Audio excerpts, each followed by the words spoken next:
Close to Gundlupet ಮತ್ತು Nanjangud Ooty highway. 1.5 2 kilometre ಬರಬೇಕು. ಒಂದು 6 ಕಿಲೋಮೀಟ್ರು ಹೈವೇಗೆ, 1-2 ಕಿಲೋಮೀಟ್ರ್ ಮೆಟ್ಲಿಂಗ್ ರಸ್ತೆ. 2 ಬೋರ್ ಇದೆ ರನ್ನಿಂಗು, ಮತ್ತು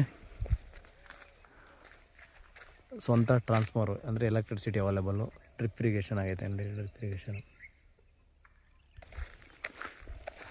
ಸೆಕ್ಯೂರ್ ಗೇಟು, ಸೋಲಾರ್ ಫೆನ್ಸಿಂಗ್ ಅಲ್ಲ, mesh fencing. 2 running borewell, super water belt area.